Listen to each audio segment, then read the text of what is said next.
Hello मेरे प्यारे बच्चों, आपका फिर से स्वागत है एक नई वीडियो में। इस वीडियो में हम लोग देखने वाले हैं कक्षा 10 का हिंदी का बोर्ड एग्जाम का पेपर, जो आपका कैसे होने वाला है 2025-26 का पूरा मैं आपको बता दूं, पूरा का पूरा वायरल पेपर है। अगर आप इसे कर लेते हैं बोर्ड एग्जाम में तो आपके 70 में से पूरे 65 नंबर आपके 100% पक्के हो जाने वाले हैं, अगर आप इस पेपर को सॉल्व करके बोर्ड एग्जाम में जाते हैं। ठीक है, इस पेपर को जिस तरीके से मैं बताऊंगा आपको ठीक तो ठीक उसी तरह से हल करना है अपने बोर्ड एग्जाम में। ठीक है, सबसे पहले आपको इसे पढ़ लेना है। 3 घंटे 15 मिनट का टाइम दिया गया है इसे पढ़ने के लिए। ठीक है, सबसे पहले आप देखेंगे तो इसमें खंड आ पूछा जाता है, खंड आ। ठीक है, जो कि बहुविकल्पीय प्रश्न का है।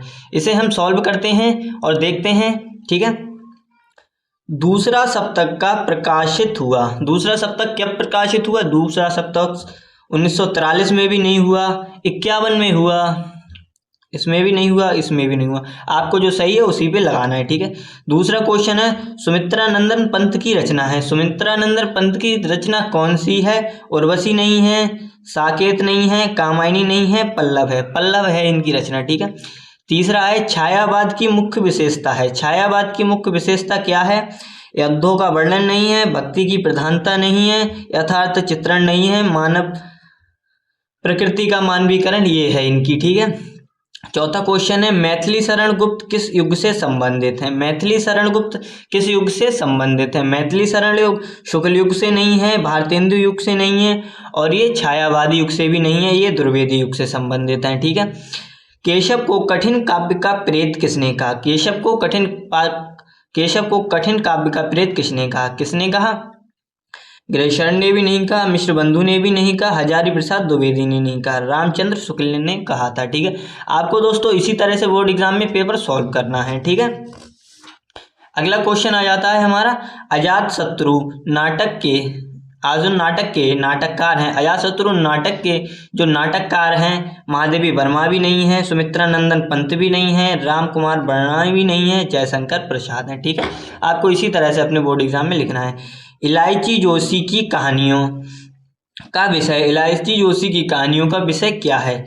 मनोवैज्ञानिक भी नहीं है, राजनैतिक भी नहीं है, ऐतिहासिक भी नहीं है। इनका है वो है मनोवैज्ञानिक। ठीक है, मनोवैज्ञानिक है, सामाजिक भी नहीं है इनका। ठीक है, आपको इसी तरह से अपने बोर्ड एग्जाम में सन इसे 1918 कर लें। ठीक, क्वेश्चन नंबर 8 सन 1918 से 1936 ईस्वी का समय है। क्या समय है इतने समय का? जो आपको अपने बोर्ड एग्जाम में लिखना है। ठीक है, प्रेमचंद्र युग भी नहीं है, शुक्ल युग भी नहीं है, प्रसाद युग भी नहीं है, ये सभी युग हैं। ठीक है, जितने भी युग हैं ये सभी हैं। इसका जो सही आंसर डी हो जाएगा, ये सब हैं। ठीक है, इसका आंसर ये वाला सही है। ठीक है, मिलान कीजिए, ये मिलान है। ये सबसे पहले मैं आपको बता दूं, ये पूरा का पूरा न्यू पैटर्न है। ठीक है, ऐसा जो कि बोर्ड एग्जाम में पहली बार ये ऐसा क्वेश्चन आया है। जब से मैं देख रहा हूँ तभी मैं आपको बता रहा हूँ, ये पूरा का पूरा वायरल पेपर है। अगर आपका भी 18 फरवरी को पेपर है तो ये आपके लिए बहुत ही ज़्यादा इम्पोर्टेंट पेपर होने जा रहा है। ठीक है, मिलान कीजिए। मैला आंचल किसका है? फणीश्वर नाथ रेणु का। ठीक है, चित्रलेखा क्या है? चित्रलेखा भगवती चरण वर्मा की है। ठीक है, उसने कहा था किसके हैं? चंद्रधर शर्म गुलेरी के। ठीक है, कफन प्रेमचंद से संबंधित है। ठीक है, आपको इसे करना है। इसको आपको कैसे समझ रहे हैं? जैसे पहले का पहला सही है, पहले का खा सही है, तो पहले का खा लगा हुआ है, दूसरे का गा है तो गा पे है, तीसरे का घा है तो घा। इसका ऑप्शन नंबर ए बिल्कुल 100% करेक्ट हो जाएगा। ठीक है, अगला क्वेश्चन है निम्नलिखित में से उपन्यास है। निम्नलिखित में से क्या उपन्यास है? ठीक है, इसका मैं आपको बता दूं, सेवा सदन भी नहीं है, विराट की कादंबिनी भी नहीं है, कफन है, चित्रलेखा नहीं है। ठीक है, आपको इसी तरह से करना है। ठीक है, 11वां क्वेश्चन आ जाता है। इसका जो आंसर है वो ये है सी, पहला, दूसरा और तीसरा। ठीक है, आपको इसी तरह से अपने बोर्ड एग्जाम में करना है। ठीक है, पहला, तीसरा और चौथा ये नहीं है, ये सारे हैं, मैंने कट लगा दिए थे। ठीक है, ये इसका जो आंसर हो जाएगा वो सी सही हो जाएगा। ठीक है, करुण रस का स्थायी भाव है। भैया ये तो आपको करुण रस, श्रृंगार रस, ये तो भैया आपको 100% आपको तैयार कर लेने हैं। इन्हें तो 100% आपके बोर्ड एग्जाम में भैया पूछा जाएगा, इन्हीं से क्वेश्चन बनते हैं। ठीक है, करुण रस का स्थायी भाव क्या है? रति नहीं है, हास भी नहीं है, निर्वेद भी नहीं है, इसका स्थायी भाव शोक है। ठीक है, आपको इसी तरह से अपने बोर्ड एग्जाम में सॉल्व करना है। ठीक है, अगला है 12वां क्वेश्चन। चोहत ओढ़े पीत पट श्याम सलोने गात, मानो नीलमणि सौल पर अपत परयो प्रभात। उपयुक्त पंक्तियों में से कौन सा अलंकार? इसमें कौन सा अलंकार है? इसमें जो आ जाएगा आपका उपमा अलंकार नहीं है, रूपक अलंकार नहीं है, श्लेष अलंकार नहीं है, इसमें आपका उत्प्रेक्षा अलंकार आ जाएगा। ठीक है, प्रश्न संख्या 13 देखते हैं। यह एक सम्मात्रिक छंद है, इसमें 4 चरण होते हैं, प्रत्येक चरण में 11 और 13 की विराम से 24 मात्राएं होती है। किस छंद का लक्षण है? भैया ये आपको सोरठा और दोहा ये तो आपको पूरे के पूरे तैयार कर लेने हैं अपने बोर्ड एग्जाम में। ठीक है, इसका जो सही आंसर रोला हो जाएगा। ठीक है, ये आपको तैयार कर लेना है, ये वाले ये जो हैं ये आपको अपने बोर्ड एग्जाम में तैयार कर लेना है, क्योंकि इनसे ही सबसे ज़्यादा क्वेश्चंस बनते हैं।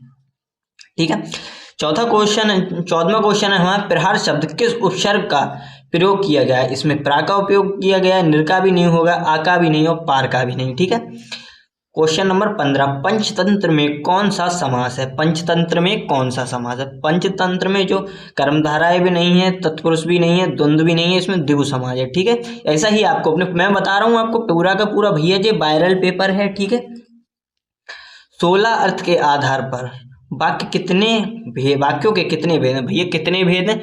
पूरे के पूरे 2 भेद भी नहीं है, 6 भेद भी नहीं है, 5 इसके 8 भेद होते हैं। ठीक है, इसी तरह से आपको लिखना है। प्रश्न संख्या 17, आंसू का तत्सम रूप है। आंसू का तत्सम रूप क्या है? आंसू का तत्सम रूप रोवा भी नहीं है, आंख भी नहीं है, अंशु भी नहीं है, इसका आश्रु है, आशु। ठीक है, प्रश्न संख्या 18, कर्मवाच्य में प्रधानता होती है, इसका सही ऑप्शन क्या है? इसका कर्ता की प्रधानता ये भी गलत है, भाव की प्रधानता ये भी गलत है, कर्म की प्रधानता ये सही है, इनमें से कोई नहीं, ये भी गलत है। ठीक है, प्रश्न संख्या 19 आ गए। तव्य शब्द में वचन और विभक्ति है। तव्य शब्द में वचन और विभक्ति क्या है?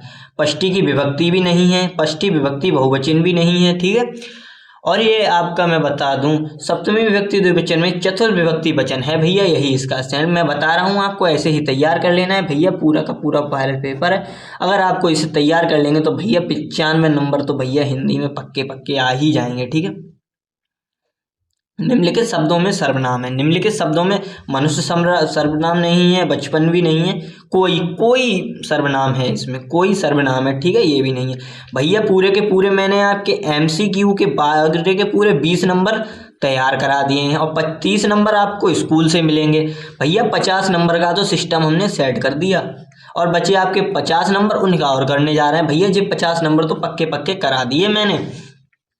अब अगली क्वेश्चंस की ओर बढ़ते हैं भैया। आ गया हमारा वर्णनात्मक प्रश्न खंड भाग। ठीक है, इसमें क्या पूछा गया है? प्रश्न नंबर 1, निम्नलिखित गद्यांशों पर आधारित 3 प्रश्नों का उत्तर दीजिए। ठीक है, 3 प्रश्नों को। भिन्न भिन्न धर्म के मानने वाले भी जो सारी दुनिया के सभी देशों में बसे हुए हैं, यहाँ भी थोड़ी थोड़ी संख्या में पाए जाते हैं, और जिस तरह यहाँ की बोलियाँ की गिनती आसान नहीं, उसी तरह यहाँ भिन्न भिन्न धर्मों के समुदायों की गिनती आसान नहीं। ठीक है, इन विभिन्नताओं को देखकर अगर अपरिचित आदमी घबरा कर कह उठे कि यह एक देश नहीं अनेक देशों का समूह है, यह एक जाति नहीं अनेक जातियों का एक समूह है, तो इसमें आश्चर्य की बात है, क्योंकि ऊपर से देखने वालों को जो गहराई में नहीं जाता विभिन्नता ही देखने में आई। ये भैया पूरा का पूरा क्वेश्चन आपका 6 नंबर का है। इसे इस उपरोक्त ग्रंथ का संदर्भ आपको इसके जो भैया पाठ हैं उस पाठ है भैया, जी पाठ लिया गया है आपके भारतीय संस्कृति से। ठीक है, भारतीय संस्कृति से। ठीक है, और जो इसके भैया लेखक हैं इसके भैया डॉक्टर राजेंद्र प्रसाद। ठीक है, ऐसे ही आपको अपने बोर्ड एग्जाम में लिखना है डॉक्टर राजेंद्र प्रसाद। ठीक है, दूसरे क्वेश्चन में पूछा गया है लेखक ने भारतीय संस्कृति के अनुदेशित देशों का समूह कहा गया। इसे आपको पढ़ के इसे आपको इसी में से लिख लेना है। ठीक है, 2 नंबर तो मैंने ये 2 नंबर तो भैया हमने ये करा ही दिए। अब अगली बात है रेखांकित अंश की व्याख्या कीजिए। देखो जितने पे अंडरलाइन हुआ है इतने की आपको व्याख्या लिख। अगर आपको व्याख्या करनी नहीं आ रही है तो आपको इसी को बड़ा चढ़ा के लिख लेना है, आपको पूरे के पूरे मार्क्स अपने बोर्ड एग्जाम में मिल जाएंगे। ठीक भैया, 6 नंबर तो हमने ये भी पक्के कर लिए। चलो आगे चलते हैं। अथवा में एक दिया गया है, हिंदी में प्रगतिशील साहित्य का निर्माण हो रहा है और यह समझ रहे हैं कि उनके साहित्य में भविष्य का गौरव निहित है, पर कुछ ही समय बाद उनका यह साहित्य भी अतीत का स्मारक हो जाएगा और आज जो तरुण हैं वही वृद्ध होकर अतीत के गौरव का स्वप्न देखेंगे। उसके स्थान में तरुणों का फिर दूसरा दल आएगा जो भविष्य का स्वप्न देखेगा। दोनों के ही स्वप्न सुखद होते हैं क्योंकि दूर के ढोल सुहावने आ गया। इसमें पहला क्वेश्चन पूछा गया, उपरोक्त गद्यांश का संदर्भ लिखिए। संदर्भ में आपको बता दूं, इसके पाठ है ये किस पाठ से लिया गया है भैया, क्या लिखूं पाठ से लिया गया है ये, आपको इसी तरह से समझ लेना है पूरा का पूरा। इसके जो लेखक हैं, इनके लेखक की मैं बात करूं भैया, पद्म पुन्नालाल बख्शी इसके लेखक हैं। ठीक है, पद्मालाल पुन्नालाल बख्शी इसके लेखक हैं। ठीक है भैया, ऐसे ही ये पूरा का पूरा सही है। रेखांकित अंश की व्याख्या कीजिए। व्याख्या आपको मैंने बता दिया, जितने में टिक है उसी को आपको बड़ा चढ़ा के लिख लेना है। ठीक है, अगला क्वेश्चन, प्रस्तुत गद्यांश में प्रगतिशीलता क्या क्या अर्थ है, इसका अर्थ आपको इसी में पढ़ के लिख लेना है। जैसे इसमें लिखा गया हिंदी में प्रगतिशीलता साहित्य का निर्माण हो रहा है। ठीक है, फिर प्रश्न संख्या आ गया भैया हम 2 पे। निम्नलिखित पद्यांशों पर आधारित 3 प्रश्नों के उत्तर दीजिए। भैया पूरा का पूरा वायरल पेपर है, मैं आपको बता दूं 18 फरवरी को इसी पेपर में से आपके पेपर में लगभग 60 नंबर का, तो भैया मैं गारंटी से कह रहा हूँ 100% फंसेगा। ठीक है, आप इसे कर लेंगे, फिर टेंशन ना लें। ठीक है, अगर आप ये 17 फरवरी को भी देख रहे हैं ना वीडियो, तब भी भैया ये पूरा का पूरा आपको फायदा ही दे के जाएगा। ठीक है, आपके 60 नंबर तो आ ही जाएंगे अगर आप इसे 17 फरवरी को भी देंगे, क्योंकि 18 को आप अगर आप इसे रात में भी देखेंगे बीच के समय में, तब भी फायदा होगा आपका। ठीक है, मोर पखा सिर ऊपरें राखें गुंज की माल गरें पहोगी, ओढ़ पीताम्बर ले लकुटी बन गोधन ग्वारन संग फिरोंगी, भावतो सो ही मेरी रसवान रस खान कर लेना इसे। ठीक है, रस खान सो तेरे कहें संग सो करूंगी, या मुरली मुरली धर की अधरन धरे अधरा ना धरूंगी। भैया उपयुक्त गद्यांश का संदर्भ में भैया आप पाठ तो समझ ही गए होंगे। पाठ कौन सा है, इसमें कौन सा पाठ है भैया, सवैया पाठ है। जो इसके शीर्षक हैं या जो इसके कवि हैं उनका क्या नाम है, रसखान जी। ठीक है, ऐसे रेखांकित अंश की व्याख्या मैंने बताया, आपको इसकी करना है। नहीं समझ में आ रहा है भैया जेई लिख दो, तब भी नंबर मिलेंगे, और इसे आप बड़ा चढ़ा के लिख देंगे तब भी नंबर मिलेंगे, नंबर पूरे मिलेंगे। लिखियो बढ़िया, बस इतनी कह रहे हैं तुमसे। कृष्ण के वियोग में व्याकुल गोपियों ने कृष्ण के किन लीलाओं का अनुकरण करना चाहा है, इसका पूरा का पूरा आपको इसमें से पढ़ के लिख लेना है। 12 नंबर तो हमने जे पूरे कराए थे, 20 नंबर के बहुविकल्पी है और 30 नंबर स्कूल बारे दिन गई। इतने नंबर को तो हमने पेपर कराया, दो अब आगे देख तंगे। ठीक है, फिर आएगा जहाँ में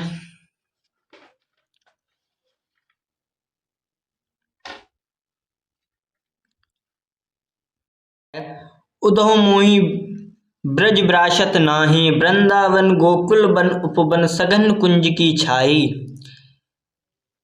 प्रातः समय यशुमति अरुनंद देखी सुख पावत, माखन रोटी दह्यो सजयो अतिहित साख खपात।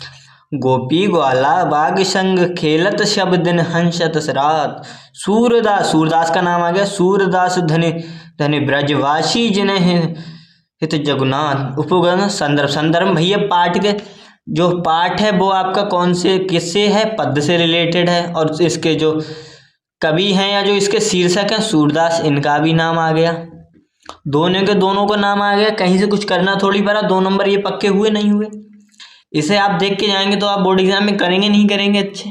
ठीक है, रेखांकित अंश की व्याख्या जितने में ये लाइन है इतने में बड़ा चढ़ा के लिख दो और कहा पहले आप कॉपी में नंबर पूरे मिलेंगे। क्या हम कह रहे हैं, श्री कृष्ण को ब्रज की कौन कौन सी बातों में विश्वत नहीं है, ऊपर से पढ़ो, इसी में से आप देख के लिख लेना, पूरे के पूरे 2 नंबर मिलेंगे, टेंशन लियो मत। प्रश्न संख्या 3, दिए गए संस्कृत गद्यांश में से किसी एक का संदर्भ सहित हिंदी में अनुवाद कीजिए। ठीक है, पढ़ो फिर पहले।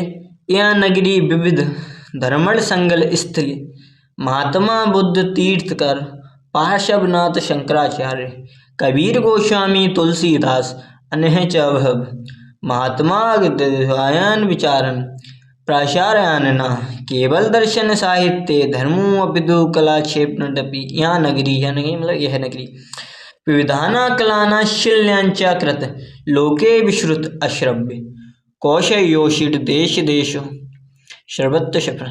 इसे आप समझ गए होंगे भैया कौन से पाठ से लिया गया है। इसमें सीख सको तो नहीं है, पाठ ये लिया गया है आपके वाराणसी से। ठीक है,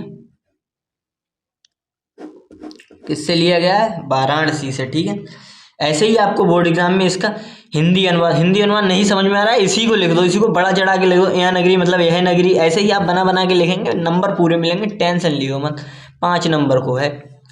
ठीक है, अगली बात है, अस्मक संस्कृति सदा गीतशले वर्तते, मानव जीवन संस्कृतम एषा यथा समय नवा नवा विचारधाराएं शुकी करोति नवा शक्ति च प्रवृत्ति, अत्युग्रह नस्त यत युक्ति शुक्ल कल्याणकारी च तदत्र सहिंस्र गीत भवति, यतस्य गीतलशतया रहस्य मानव जीवनस्य शाश्वत मूलेषु निहत्तम तदशत प्रतिष्ठा, सर्वभूतेषु समाभव, विचारेषु और धैर्यम आचार्य दृढ़ता चेति। ठीक है, इसमें क्या है, इसमें जो आपके चैप्टर है किससे लिया गया है आपको पता होगा, नहीं तो मैं आपको बता रहा हूँ ये लिया गया है आपका भारतीय संस्कृति से। इतना पढ़ के आपको समझ में आ ही जाएगा, पहली बात तो मैं आपको बता दूं। ठीक है, भारतीय संस्कृति। ठीक है, ये भी। अब अगला आगे हमारा प्रश्न संख्या 5, ऊपर के तो सब उड़ा दिए आपने। प्रश्न संख्या 4, नीचे दिए गए संस्कृत पद्यांशों में से किसी एक का संदर्भ सहित हिंदी में अनुवाद कीजिए। संदर्भ सहित हिंदी में अनुवाद, चलो पहले पढ़ लें। माता गुरुतारा भूमि खता पिच्युतो स्था, मन शीतांध्र बाधत चिंता भूत त्राण। इसका ये लिया गया है आपका किससे? जीवन सूत्राणी से। किससे? जीवन सूत्राणी से। पता ही चल जाएगा आपको पढ़ के कि किससे लिया गया है। ठीक, पूरे के पूरे आपको इसमें पता है 2 नंबर में तो इसका पद्यांश आएगा और 3 नंबर में तो इसका चैप्टर का नाम हमने बता ही दिया पद्यांश का। इसी को बड़ा चढ़ा के लिख दियो कॉपी में, नंबर मिले जाएंगे। अपदो दूरगामी च साक्षरो ना च पंडिता, अमुक स्वाक्त वक्ता या च जान जातिशा पंडिता। ठीक है, ये किससे लिया गया इनका? प्रबदो ग्रामीण। किससे लिया गया है? प्रबदो ग्रामीण पाठ से। ठीक है, इससे ये लिया गया है। ठीक है, यहाँ तक तो सब उड़ा दिया। क्वेश्चन नंबर अब आ गया हमारा 5। आपने पठित खंड काव्य के आधार पर निम्नलिखित प्रश्नों में से किसी उत्तर दीजिए। भैया खंड का मुक्त हो गया सब, ये सबके जिला वाइज होते हैं। अगर आपको पता नहीं है कि हमारे जिला में कौन सा है तो इसके लिए मैंने कल वीडियो बनाऊंगा। कल जो मैं वीडियो बनाऊंगा वो आपको जरूर देखनी है। वो पूरी की पूरी खंड काव्य होगी। ठीक है, पूरी की पूरी खंड काव्य। अगर आपको हिंदी में कॉपी लिखना नहीं आता तो भैया लिंक दिया है हमने डिस्क्रिप्शन में, जाके देखो हिंदी की कॉपी लिखें, क्योंकि बहुत इंपॉर्टेंट है। अगर आप कॉपी ही अच्छी तरह से लिखेंगे फिर आपको आता हो ना आता हो मार्क्स अच्छे मिल ही जाएंगे। ठीक है, इतना हुआ। ठीक है, फिर जो भी है ज्योति जवाहर हो गया या फिर मेवाड़ मुकुट हो गया, अग्र पूजा हो गया, जो भी हैं आप मुझे कमेंट में बता दीजिए, मैं आपका बता दूंगा या एक वीडियो बना दूंगा कि कहाँ से आपका आने वाला है। ठीक है, अगला आ गया हमारा प्रश्न संख्या 6। दिए गए लेखकों में से किसी एक का जीवन परिचय देते हुए उनकी प्रमुख रचनाओं का उल्लेख कीजिए। जीवन परिचय ये तो आपके 100% आएंगे और मैं ये भी दावा के साथ ये बात कह रहा हूँ कि ये 3 के तीनों आपके बोर्ड एग्जाम की कॉपी में पूछे जाएंगे। अगर कोई शर्त लगाता है मैं 100% कह रहा हूँ कि ये ही आपके बोर्ड एग्जाम में पूछे। इन्हें 3 को आप इनमें में से मात्र 2 को भी तैयार कर लेना तो भी आप अच्छी तरह से बोर्ड एग्जाम में लिख ले पाएंगे। ठीक है, अगर आपको बिल्कुल कुछ नहीं आता है वो कैसे लिखें ट्रिक के माध्यम से, तो लिंक दिया है आपके लिए मैंने डिस्क्रिप्शन में, और जाके देखो और हिंदी के पेपर में एकदम आग लगाए दो। ऐसे ही आपको सबको लिख लोगे, बहुत अच्छी ट्रिक है और याद हो ना याद हो भाई से लिख लोगे तुम, ठीक है। सबसे बढ़िया ट्रिक बता रखी है मैंने, आप वहाँ से देखें और इन्हें आप तैयार ही कर लें मेरे हिसाब से तो, क्योंकि ये नंबर के पूरे पूरे पूरे फिक्स्ड टॉपिक हैं, फिक्स टॉपिक है, हर बार आपके बोर्ड एग्जाम में पूछे जाते हैं, ठीक है। फिर अगला जो आ गया हमारा, दिए गए कवियों में से किसी एक का जीवन परिचय देते हुए उनकी रचना का उल्लेख कीजिए। बिहारी लाल, सूरदास, मैथिली शरण। आप बिहारी लाल और सूरदास को तो 100% तैयार कर लें, क्योंकि भैया बोर्ड एग्जाम में जी आग लगाने वाले आदमी हैं, इनसे बच के रहो, वहीं फायदा है। क्योंकि इन्हें आप तैयार कर लोगे, दो इनकी रचना देख लियो, 80 शब्द में लिखने, कोई टेंशन वाली बात है ना, 5 नंबर पूरे पूरे एकदम देखो। और कॉपी कैसे लिखें बाकी ले भैया, लिंक है डिस्क्रिप्शन में, चाहे कि लिंक पे पे लाऊंगा दिया और देखो, ठीक है। ये नंबर तैयार कर लोगे, फिर टेंशन ना रही तुम्हें जिस दिन रिजल्ट आ गए, ठीक है। अपनी पाठ्य पुस्तक से कष्ट कोई एक श्लोक प्रश्न पत्र में ना आया हो, जो आपको एक श्लोक लिखना है, ठीक है। श्लोक के लिए मैं बता दूं, अगर आपको कुछ समझ में ही नहीं आया है तो आप क्या करें, इसमें यहाँ से लेके एक लाइन ये लिख लें, एक ये लिख लें, 2 लाइनें लिख लें आप बोर्ड एग्जाम में। आपको मैं बताऊं 100% आपको मार्क्स मिलेंगे अगर आप ये दो लाइनें लिख लें, या यहाँ से लेके 2 लाइनें लिख लें श्लोक की, पूरे के पूरे नंबर मिलेंगे। और जहाँ मैं इसको देखने की वो दिक्कत ना है, ठीक है। प्रश्न संख्या 7 हो गई। फिर अगली आ गई हमारी प्रश्न संख्या 8। निम्नलिखित में से किन्हीं 2 प्रश्नों का उत्तर संस्कृत में दीजिए। संस्कृत में उत्तर दीजिए, 2 प्रश्न को देने आए, आप पढ़ के आराम से, अगर आपको नहीं भी आ रहा है ना, जैसे संस्कृत, भारतीय संस्कृत का मूल किम अस्ति, तो आप लिखेंगे भारतीय संस्कृत मूल संस्कृत अस्ति। आप ऐसे बना बना के लिखेंगे, पूरे के पूरे नंबर मिलेंगे, पूरे के पूरे नंबर, ठीक है। टेंशन लेना नहीं। और इसे ट्रिक के साथ कैसे करें वो मैं अगली वीडियो में आपको बताऊंगा, ठीक है। निम्नलिखित में से किसी एक विषय पर निबंध लिखें। सबसे बढ़िया है 200 शब्द में लिखना है, 7 नंबर में पूछने वाला क्वेश्चन है। ऐसे आपको ऊपर हेडिंग डाल लेनी है, प्रस्तावना, उसका अर्थ फर्थ पर सब पेल के लिख के आना है। अगर आप अच्छी तरह से लिखने चाहेंगे, वीडियो को लिंक मैंने डिस्क्रिप्शन में दिया है, वहां पर आप क्लिक करें और देखें अच्छी तरह से कैसे लिखें, ठीक है। अगला जो निबंध, ठीक है, निबंध पर्यावरण प्रदूषण पर मैंने वीडियो बनाई है, आप जाएं और देखें, ठीक है। विज्ञान अभिशाप या वरदान, इस पे भी यातायात नियम मैंने पूरी की पूरी ट्रिक आपको बता दी है। डिस्क्रिप्शन में जाइए आप और दिए लिंक दिया गया, उस पर साफ साफ लिखा है निबंध कैसे लिखें, वहां से जाके देखिए, ठीक है। पूरे के पूरे फिक्स टॉपिक वाले टॉपिक हैं, इनकी तरफ तो बिल्कुल देखना ही नहीं है। 7 नंबर दे के जाएंगे ये, ठीक है। ये अमीर आदमी है, 7 नंबर दे के जाएंगे और वैसे ये बात करते नहीं है, ठीक है। उत्तर मध्य रेलवे एक ऐसा शिकायती पत्र लिखिए जिसमें ट्रेन में साफ सफाई और सुविधाएं न उपलब्ध होने का उल्लेख हो। 4 नंबर में आपका निबंध है, वो सॉरी प्रार्थना पत्र है। 4 नंबर में अपनी रुचियों का उल्लेख करते हुए अपने मित्र को पत्र लिखी। ये तो लिख ही दोगे, हाँ भाई पार्थ भाई, क्या उनके लिए क्या भेजोगे, अपने दोस्त है गोविंद भाई हो गए, लकी भाई हो गए, इनके लिए आप भेजोगे अपना पत्र लिखे। किस तरीके से बोल, मिनाज भाई हो गए हमारे, उनके लिए जैसे जो भी नाम है आप उनके हिसाब से उनके लिए एक पत्र लिखोगे। ये तो आपको बहुत ही सरल पड़ जाएगा, ठीक है। ठीक है बच्चों, ये तो आपको बहुत ही सरल पड़ जाएगा अपने बोर्ड एग्जाम के कायदे से, ठीक है। मैंने आपको पूरा का पूरा इस वीडियो में बता दिया है। आपको देखते हुए मुझे लगा होगा बहुत आपको मजा आया होगा, ठीक है। अगर आप इसे मॉडल प्रश्न को पूरा का पूरा सॉल्व कर लेते हैं तो मैं गारंटी से कह सकता हूँ 70 में से 30 तो स्कूल वाले ही देंगे, उनसे तो बोलना ही नहीं है। 70 में से 65 नंबर पक्के ना हो जाए, मेरा चैनल पे तुम अनसब्सक्राइब मार के चला ही जाना। फिलहाल अगर तुम्हें वीडियो अच्छी लगी हो तो एक लाइक कर दें एंड चैनल को सब्सक्राइब कर दें, ठीक है। वीडियो अच्छा लगा हो तो, ठीक है। अगर आप यही पूरा का पूरा पेपर करके आते हैं तो टेंशन ना लें, सीधा पेपर। अगर आपको 18 को है ना पेपर, 18 फरवरी को पेपर है, अगर आप ये वीडियो 17 को भी देख रहे हैं ना तो भी आप बिल्कुल आग लगा के आने वाले हैं पेपर में, ठीक है। लेकिन कॉपी लिखने का तरीका आप जरूर से देख लें, उसका लिंक मैंने डिस्क्रिप्शन में दे रखा है, ठीक है। आज के लिए बस इतना ही। राम राम, राधे राधे।